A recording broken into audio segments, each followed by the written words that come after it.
for joining us. We're sitting here with some coffee and thinking of ways we can enhance our communications, particularly in these large organizations, particularly in this virtual world we're in. Thank you for joining us. We're glad you came. You're a change maker. Yes, you are a change maker, and congratulations.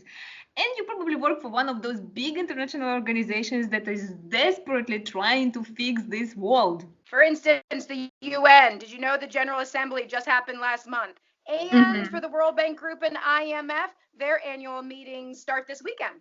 So whether you follow annual meetings online, or maybe you're preparing a presentation for someone who will be speaking, or maybe you are an actual speaker, however you are involved, are you doing it any differently this year? We have some tips that will help these large organizations modernize and create impact, particularly during these virtual only events. So here's 7 tips that we have to share that will help you tweak just a little bit to make that big difference. Just a little bit, exactly. So diving in, tip number 1 is not a tip, it's a question. And it's the main question you should ask yourself before communicating to your audience. The question is, how am I going to catch their attention? Don't start with anything like, what should I say? What should I tell? What should I write about? It's not the point. It almost doesn't matter. Because if you made no effort in capturing people's attention from the start, they will not get it. Yeah, you can't catch their attention in the middle. That's true. It's like a horse getting out of the gate at a race. All the other horses are lined up, they're in their stalls. 8 of the horses jump out of their stalls immediately. That one horse is just still stuck in a stall fussing around, right? He doesn't get a good start right from the start. You can tell Wendy loves horses. Tip 2, online is a whole other world. Oh, yeah. Can't keep doing how you were making presentations face to face. It's like the difference between watching a movie at the theater versus trying to watch some of those big films from home with all our home distractions, the ability to pause. The whole flow is completely changed. So, do you have a new strategy to reach your highly distracted audience in this virtual experience? That's a big question Wendy's asking. Yes. Which brings us to the tip number 3. Connect on a different level. Connect on a human level. And if you're presenting anything, honestly, my friend, it's a must. You need to allow people to see the person behind the title, behind the position, behind the presentation. And the question is, are you talking to me or at me? Tip 4.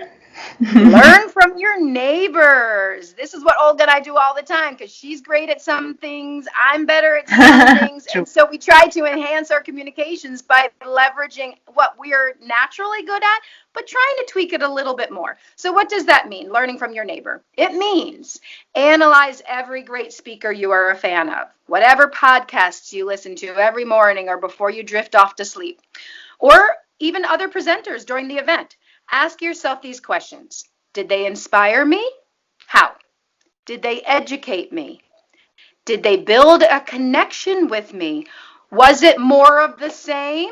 Or did they do something different to truly resonate during this all virtual environment? I hate to stress that, but it is a big change from what we're used to. So, if you respond yes to at least one of these questions, then think through how did they catch and maintain your attention?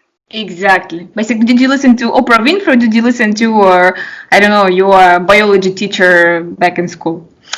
Okay, tip number 5, effortless structure. What does it mean? Let me give you a very clear example. So if you like watching documentaries, think of the latest documentary you watched that really grabbed your attention. Remember how they walk you through the thinking process while still entertaining you and maintaining your attention. So we need to do exactly the same when we present. First, a hook. We need to have a hook. Then something provocative. Something provocative, exactly. Then we tell a story to paint a picture. Then we state the problem. You said something? No. I'm over here quiet. Sorry. And we state the problem, offer solutions, and then the call to action. What do you want them to do? That's your call to action. Is there somewhere they have to go for more information? Are you leaving them with something inspiring to help make a difference in the world? Anyways, tip 6, it's never a report. Never. Human beings. So whether you are making that PowerPoint for your manager, or you're speaking yourself, or publishing some information about the annual meetings, remember, it's not a report. It's always to connect and share information or insight. So avoid the curse of just knowledge. Just knowledge. That was good.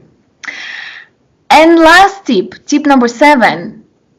Do you talk to future change makers? And we know this is a painful point for many people working and communicating in our big international organizations. But the question is, imagine if a young person was inspired and interested in development and wants to change this world, and then she or he watches our boring, big, heavy presentations. Will this person really keep the interest and be inspired to contribute in some way to change this world? So are we speaking to all the generations or not?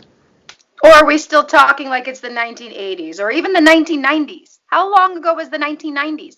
30 years ago. Let's do things different. We hope these tips will inspire you while you prepare for your next presentation. Yes, and we also have videos for change makers like you on our YouTube channel, Comms and Coffee, that will make your communications unique and really impactful. Subscribe to Comms and Coffee, join us for coffee, and we'll see you in the next one. Coffee. Bye. Bye.